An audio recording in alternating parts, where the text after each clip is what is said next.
అనేక జన్మ సంప్రాప్త కర్మబంధ విదాహిని ఆత్మజ్ఞాన ప్రదానేన తస్మై శ్రీ గురవే నమః. ప్రతినిత్యము జ్ఞానభిక్ష పెడుతున్న గురుదేవుల పాద పద్మాలకు నమస్కరిస్తూ, అమ్మగారి పాద పద్మాలకు నమస్కరిస్తూ అన్నాయి. గురుదేవ, మీరు 4.5 సంవత్సరంలో ఏమి నేర్చుకున్నారో, మీలో ఏమి మార్పులో తెలియచేయండి అనేసి మాకు ఆజ్ఞ ఇచ్చారు. ఆ ఆజ్ఞని శిరస వహించాలి. అయితే ఏమి నేర్చుకున్నామో చెప్పేస్తాము గురుదేవా. ఏమి మార్పులు అనేది కొంచెం కష్టమైన పని అయినా, నాలో ఏమి మార్పులు వచ్చింది అనే దానికి మీరిచ్చే ప్రేరణ, ప్రతి యజ్ఞంలో మీరిచ్చే ప్రేరణ ఎలా ఉంటుంది అని అంటే నిద్ర పట్టదు గురుదేవ. నిజంగా చెప్తాను. ఆ ప్రేరణ కొటేషన్స్ రూపంలో ఇస్తూ ఉంటారు. ఆ ప్రేరణలో 50% వరకు లేదా 40% వరకు రమణ చేస్తూ ఉన్నాడు గురుదేవుడు. అంటే ఒక్క మాటలో చెప్పాలంటే నిజంగా నా జీవిత లక్ష్యాన్ని మార్చేశాడు ఒక్క మాటలో. కానీ ఇది ఎట్లా ఉంటుందంటే, ఈ మాట చెప్తే రసవత్తరంగా లేదు. ఎందువల్ల అంటే కట్టే కొట్టే తెచ్చే అంటే దాంట్లో రసం లేదు. అది వెరీ ఈజీ. కానీ మీరు సూక్ష్మంగానే చెప్పమున్నారు, కానీ సూక్ష్మంగా చెప్పలేము గురుదేవ. 4.5 సంవత్సరంలో మీరు మమ్మల్ని తయారు చేసిన విధము ఎలా సూక్ష్మంగా చెప్పగలం గురుదేవ? కాబట్టి మీ అనుమతితో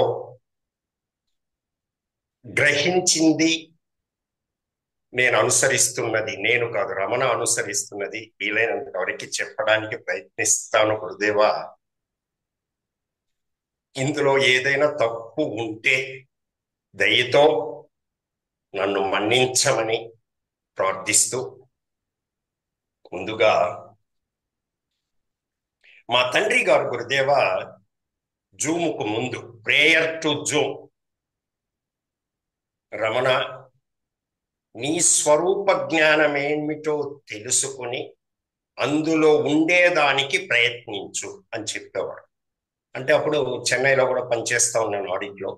కానీ ఎప్పుడు కనబడినా నీ స్వరూప జ్ఞానం తెలుసుకో, అది ఎవరు చెప్తారు నాకు, ఎవరు చెప్తారు అనేసి అనుకునేవాడిని గురుదేవ. కానీ ప్రేయర్ టు జూమ్ విష్ణు సహస్రనామము, లలితా సహస్రనామము, భగవద్గీత పారాయణ అవి మాత్రమే కొంచెం చేసుకుంటా ఉండేవాడిని గురుదేవ.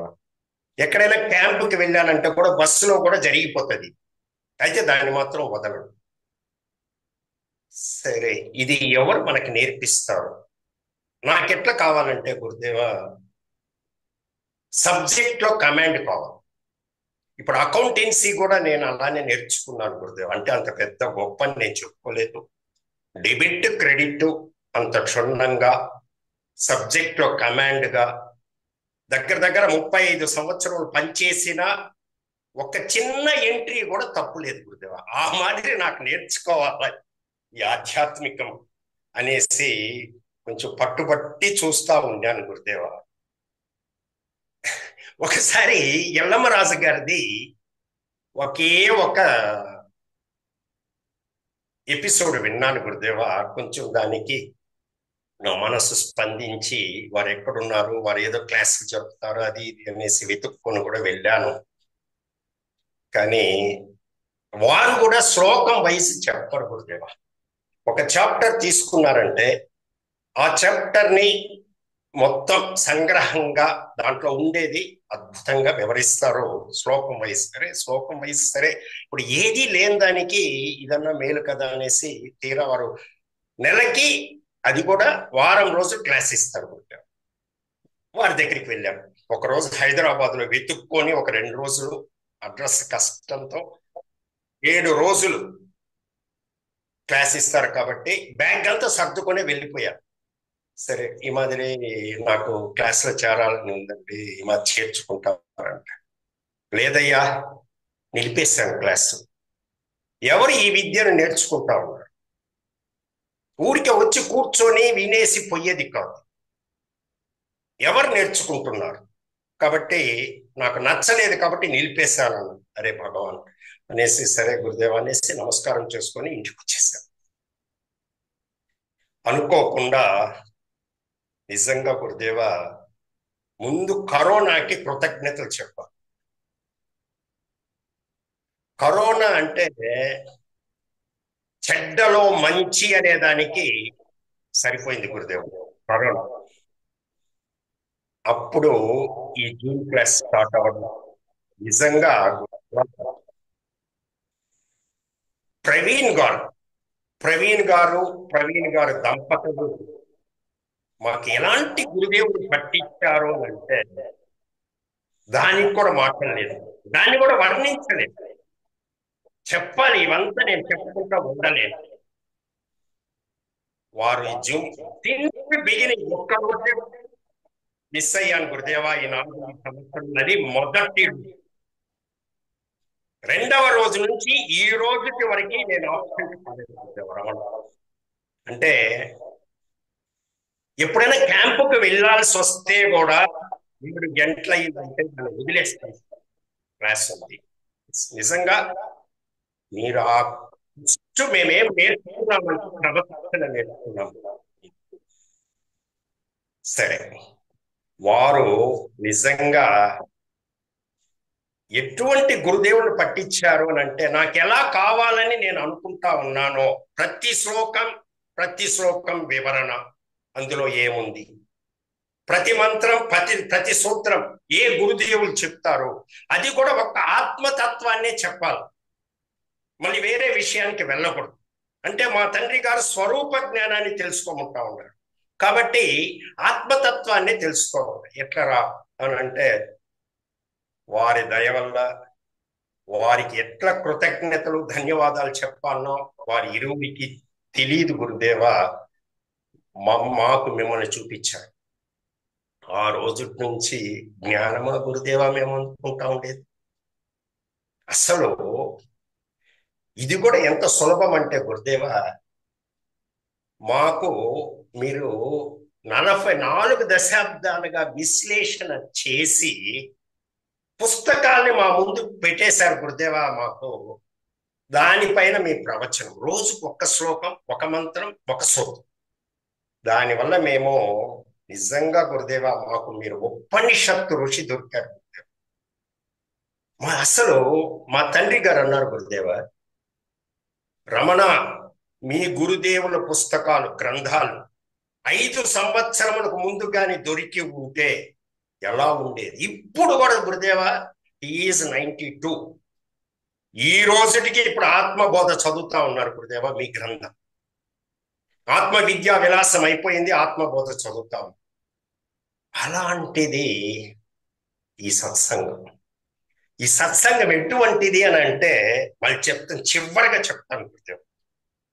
సరే గురుదేవా, ఇప్పుడు ఏమి గ్రహించానో దాన్ని సిద్ధాంతం అంటే మీరు చెప్పే యజ్ఞం, ఏమి నేర్చుకున్నాను అనేది ఒక కాలం,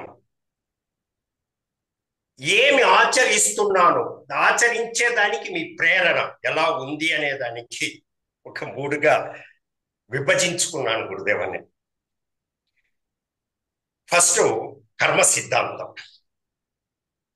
కర్మ సిద్ధాంతము తెలియకుండా ఆధ్యాత్మికంలో ప్రవేశం లేదు. ఎందువల్ల అంటే అందులో వేదాంత పరిభాష లేదా దాని యొక్క లక్ష్యార్థాన్ని తెలుసుకోకపోతే శాస్త్రంలో వచ్చే చోట మనకు అవగాహన కాదు అని విశ్లేషణ మీ ద్వారా తెలుసుకున్నాను గురుదేవ. దానికి ప్రేరణ ఎలా అంటే గురుదేవ, కర్మలకు కారణం బంధాలు. మీ ప్రేరణ రేపు రేపు జన్మకి ఈ జన్మలో పెట్టుబడి వాసనలు. అంటే సూక్ష్మంగా చెప్తాను గురుదేవ, time is the limiting factor. వాసనలను అరికట్టాలి అని అంటే జవాబు ఈశ్వరమయంగా ఉండాలి నీ మనస్సు. మీ మాటలే, కొన్ని మాటల్ని, మీ కొటేషన్స్ ని అక్కడక్కడ తీసుకుంటాం గురుదేవా. అంటే ప్రేరణ ఎలా ఇస్తారని అంటే, కర్మలు 3 రకాలని చెప్పారు. ఆగామి, ప్రారబ్ధం, సంచిత. దాన్ని మళ్ళీ చివరికి మళ్ళీ చెప్తాను గురుదేవా. ధర్మంగానో లేదా అధర్మంగానో సంపాదించిన వస్తువులు ఏదో ఒక రోజు వస్తువైనా వదిలి వెళ్ళిపోతుంది, లేదా నీవైనా వదిలి వెళ్ళిపోతావు. అయిపోయింది గురుదేవ జీవితం. ఎటువంటి సిద్ధాంతము అని అంటే, మీరు చెప్పే మాట ఎలా ప్రేరణ ఉంటుంది అంటే దానికి మాటలు లేవు. 2, గురుగీత. గురుదేవ, గురు మహత్యాన్ని గురుగీతలోనే మేము తెలుసుకున్నాం. గురువు అంటే ఎలా ఉండాలి, మనం గురువు దగ్గరికి పోతే ఎలా ప్రవర్తించాలి, గురువు జరిపే కార్యక్రమాలలో ఎలా పాల్గొనాలి అనేది నిజంగా దానికి కూడా గురుగీత మాత్రము ఒక అద్భుతమైన గ్రంథం ఉంది. దాంట్లో గురు పూజ, గురు పాద తీర్థం, గురువు యొక్క ఉచ్ఛిష్టం, గురువు యొక్క వృత్తులు లేదా శక్తులు, ఇంతకుముందు కూడా చెప్పాను, విహంగ వృత్తి, కూర్మ వృత్తి, మత్స్య వృత్తి. ఆ మాదిరి నేర్చుకున్నాను గురుగీతలో. ఇంకా ఎన్నో విషయాలు ఉంది. గురువు ప్రేరణ ఏమిరా అంటే, గురుగీతలో గురువు అందించే జ్ఞానం అవ్యక్తంలో టార్చిలై. ఏమి మాట గురుదేవా, మీరు ఎలా ప్రేరణ ఇస్తారో చూడండి. గురువు అందించే జ్ఞానం అవ్యక్తంలో టార్చిలై. గురు ధ్యానంతో సమానమైన నిష్కామ కర్మ వేరొకటి లేదు. దైవనామం లౌకిక ప్రయోజనాన్ని కలిగిస్తుంది. గురువు యొక్క నామం, గురు ధ్యానం ఆత్మజ్ఞానాన్ని, దైవానుగ్రహాన్ని కూడా రెండింటినీ కలిగిస్తుంది. నిరంతరం గురుస్మరణలో ఉంటే మరణ భయం లేదు. ఏమి ప్రేరణ గురుదేవ! ప్రతి ఒక్కటి ఈ ప్రేరణలో 40% లేదా 50% ఖచ్చితంగా ఉంది. 40% ఆచరిస్తున్నాను అని అనుకుంటాను. నెక్స్ట్, భగవద్గీత తత్వబోధ. గురుదేవ, ఈ తత్వబోధ మాత్రము ఎంత బాగా నేర్పించారంటే, కర్మ సిద్ధాంతం తరువాత తత్వబోధ. తత్వబోధలో జీవుడు, జగత్తు, ఈశ్వరుడు అంటే ఎవరు బాగా విశ్లేషణ దొరికింది గురుదేవ. జీవుడు అంటే ఏమి, జగత్ అంటే ఏమి, ఈశ్వరుడు అంటే ఏమి, ఎటువంటి వివరణ ఇచ్చారంటే, మీరు అద్భుతంగా చెప్పిన తరువాత కూడా ఒక 2-3 సార్లు ప్రవీణ్ గారు దీన్ని వేరియస్ అనిమేషన్స్ తో ఎక్స్ప్లెయిన్ చేశారు. చాలా బాగా చేశారు, అద్భుతంగా చేశారు. ఇక్కడ తత్వబోధలో బ్రహ్మాండంలో ఉండేవన్నీ పిండాండంలో ఉంది. బ్రహ్మాండం ఎలా తయారయ్యిందో పిండాండము అట్లే తయారయ్యిందనే వివరణ చక్కగా దొరికింది గురుదేవ్. ఇది మాత్రము తత్వబోధ, కర్మ సిద్ధాంతం మాత్రము మోక్షానికి దారితీస్తుంది గురుదేవ్. ఇది నేర్చుకోకుండా నేనెవరు అనేది తెలియదు. భగవద్గీత భగవద్గీత మొదటి షట్కం కర్మయోగం నేర్చుకునింది గురుదేవ.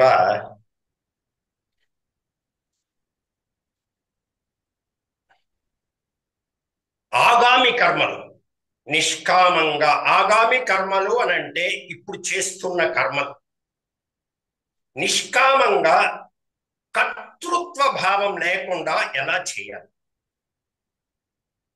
అనేది ఎంత చక్కగా మాకు నేర్పించారు అని అంటే కూడా మాటలు లేదు. మీ ప్రేరణ అందులో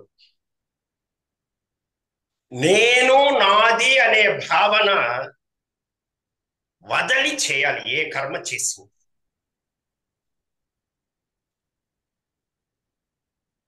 ఈ జన్మలో చేసేది ఆగామి కర్మలు సంచితం కాకుండా చూసుకోవాలి.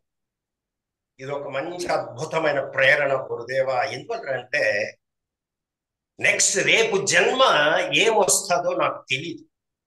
అట్లీస్ట్ ప్రజెంట్ స్టేటస్ అన్న ఉంటుందా తెలియదు. మీరు ఎంత అంటే జీవుడు వెళ్ళేటప్పుడు దేహాన్ని 1,00,000 తేళ్లు కుట్టినంత బాధ ఉంటుందని అన్నారు.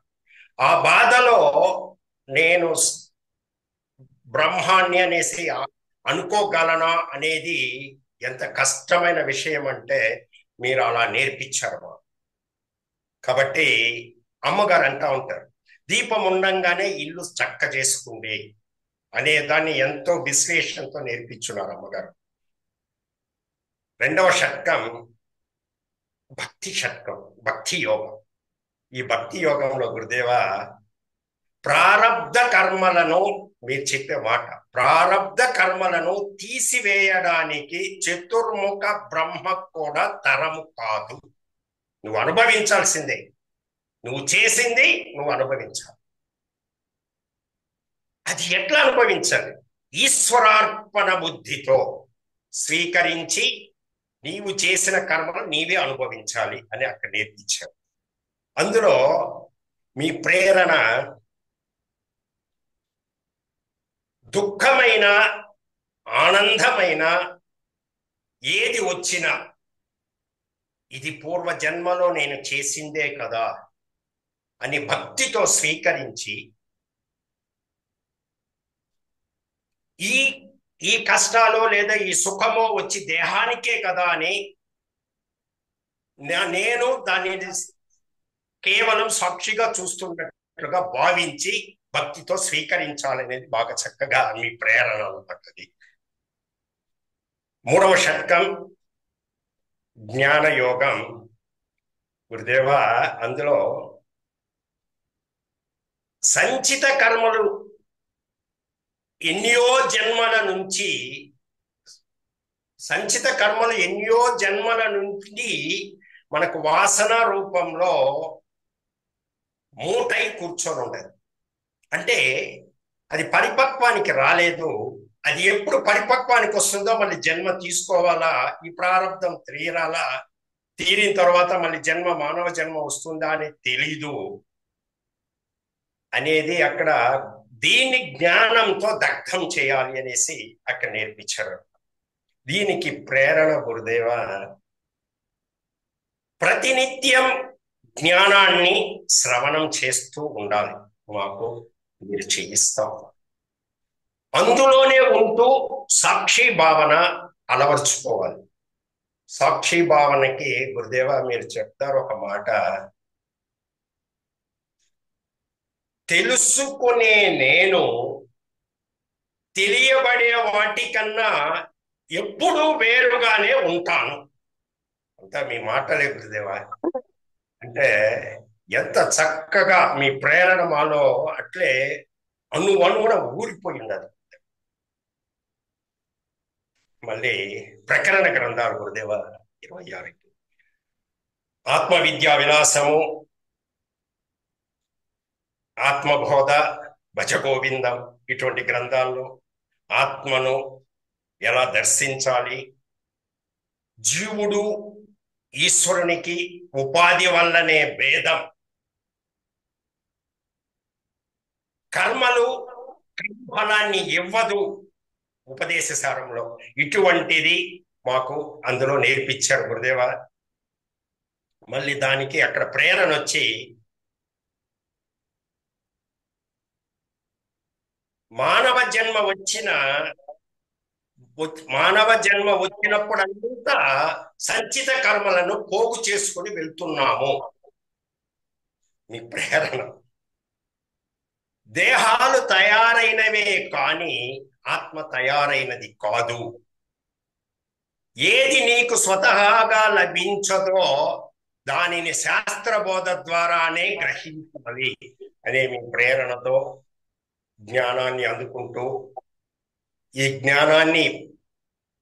జ్ఞానంలో అలాగే నిలవాలని ఎంతో ప్రయత్నం చేస్తూ ఉన్నాము గురుదేవా. ఉపనిషత్తులు మళ్ళీ ఉపనిషత్తులకి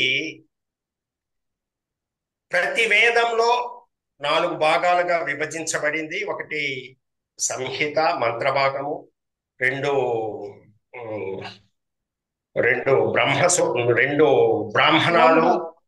బ్రాహ్మణాలు విగ్రహారాధన, 3 అరణికాలు, ఉపాసన, జపము, ధ్యానము, 4 ఉపనిషత్తులు. అది నేనే గురుదేవా. ఈ నిజంగా నాకైతే ఉపనిషత్తులు అంటే నేను ఒక్కటి కూడా, ఒక మంత్రం కూడా నేను ఎవరి దగ్గర వినలేదు, నాకు తెలియని కూడా తెలియదు. అయితే నా నిశ్చయం వచ్చి ఎట్లా ఉన్నిందంటే, ప్రేయర్ టు జూన్ భగవద్గీతలోనే చెప్పేశారు కదా, ఉపనిషత్తు సారం అన్నారు కదా, ఇంకెందుకు మనం భగవద్గీత గట్టిగా పట్టుకుంటే సరిపోతుంది అని అనుకున్నాను దేవా. కానీ కుదరదు. మీరు దొరికిన తర్వాత మాకు ఉపనిషత్తు ఋషి మా ముందు ఉన్నప్పుడు మాకేం కొరత గురుదేవా.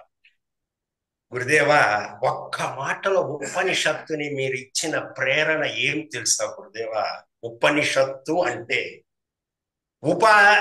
అది కాదు, వస్తు నిర్ధారణ చేసేదే ఉపనిషత్తు. ఏ మాట గురుదేవా, మొత్తం ఉపనిషత్తు కవర్ అయిపోయింది గురుదేవా దాంట్లో.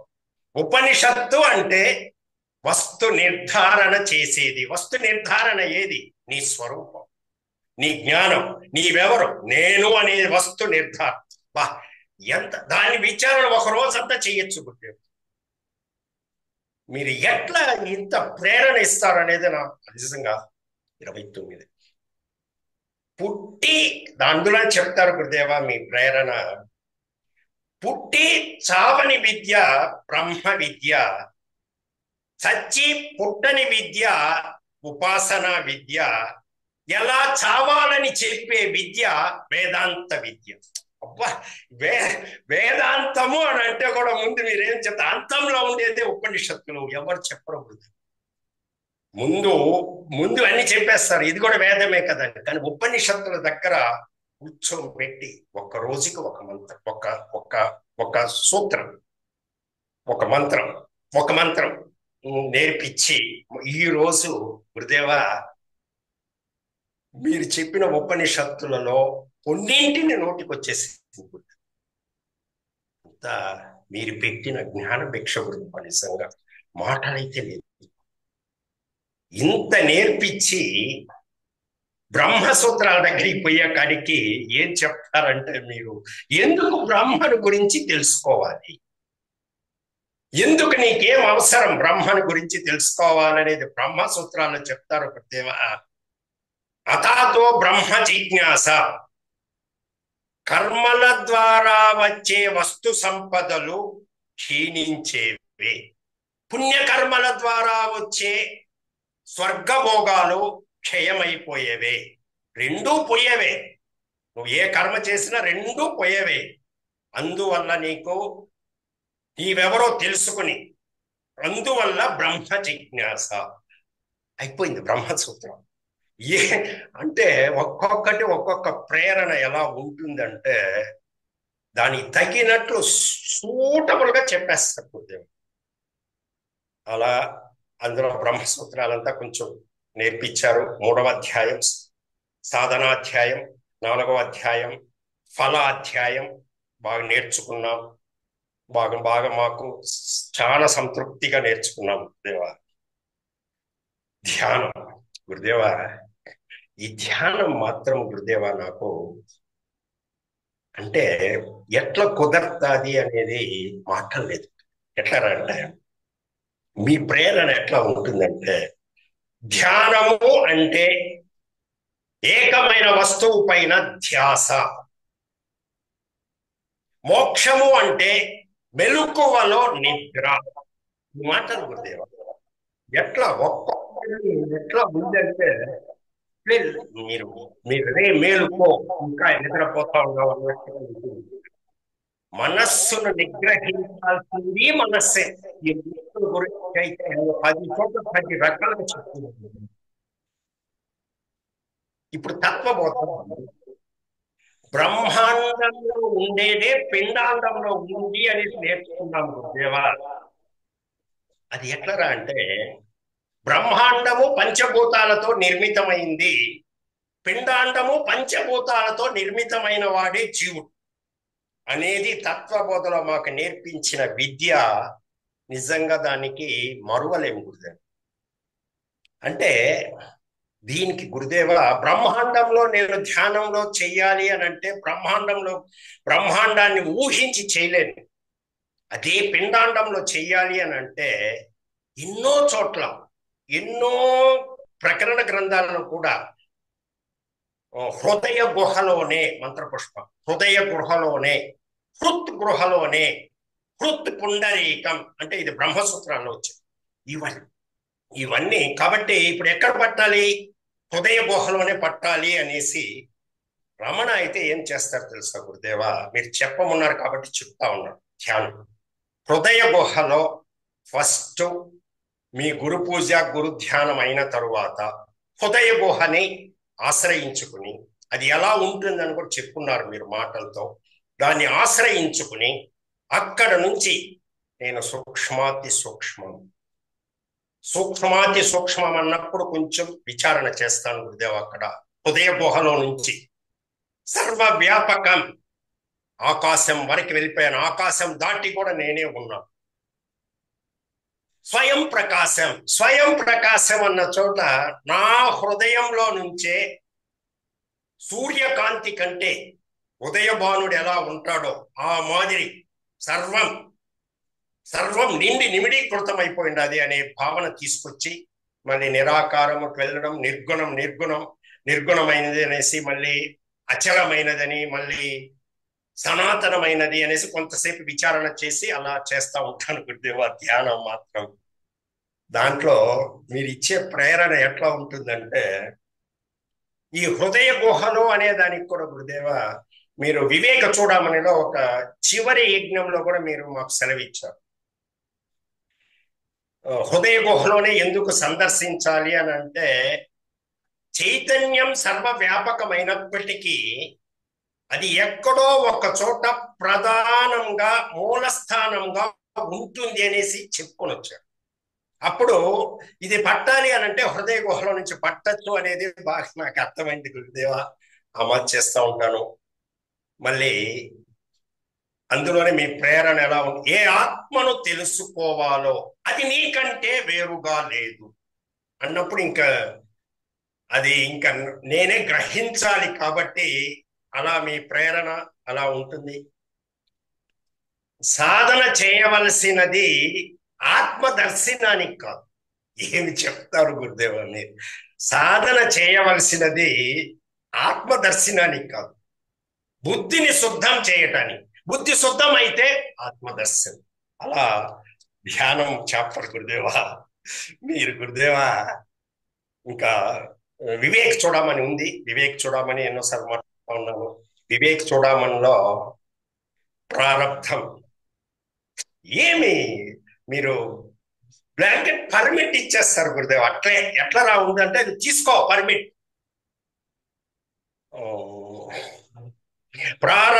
ప్రారబ్ధమే నిన్ను పోషిస్తుంది. ప్రారబ్ధం పుష్యపు వపు ఇది నిశ్చిత్య నిశ్చల ధైర్యమాల్యంబ యత్నేన స్వాధ్యాస అపనయనం కురు. నువ్వు అధ్యాసను పోగొట్టుకోరా. ఆ అధ్యాసను చెప్పారు గురుదేవ. ఒక 40 రకాలుగా చెప్పాడు గురుదేవ. నిజంగా చెప్తాను గురుదేవ, చెప్పింది చెప్పకుండా. దాంట్లో మళ్ళీ అగ్రహణం, అన్యదాగ్రహణం. త్రాడుని త్రాడుగా చూడకపోవటం అగ్రహణం, త్రాడుని పాముగా చూడటం అన్యదాగ్రహం. ఈ విషయాన్ని గురుదేవ నిజంగా అధ్యాసన గురించి చెప్పారో జన్మలు ఇంకా మర్చిపోము గురు. కాబట్టి ఇలా అంటే ఒక్కొక్క విషయాన్ని ఎంత ఎంత ఎంత క్షుణ్ణంగా నేర్పించారు అని అంటే గురుదేవ, ఎక్కడ ఏది దాపరికం లేదు, ఏది దాపరికం లేదు. నిజంగా మీరు మా పాలిట శంకరులు, మా పాలిట వ్యాసుల వారు, మా పాలిట మీరు ఉపనిషత్ ఋషి గురుదేవ. నిజంగా చివరగా గురుదేవ, మేము ఎందుకు అదృష్టవంతులు అని అంటే, దృష్టం అంటే కనబడేది అంతా మీ మాటలే గురుదేవ. అదృష్టం అంటే కనబడింది. నిజంగా మేము ఎందుకు ఈ సత్సంగం ఎందుకు అదృష్టము అని అంటే గురుదేవ, మేము ఈ సత్సంగంలో ఉండటం కాదు గురుదేవ, మేమున్న చోట ఈ సత్సంగం. అప్పుడు మేము ఎంత అదృష్టవంతం గురుదేవ. ఏడైందా కూర్చో, ఒక క్రమశిక్షణ ఎలా నేర్పించేశారనంటే నిజంగా మా జీవిత లక్ష్యాన్ని మార్చేశారు గురుదేవ. ఇంకా రజోగుణంలోనే ఉన్నాను.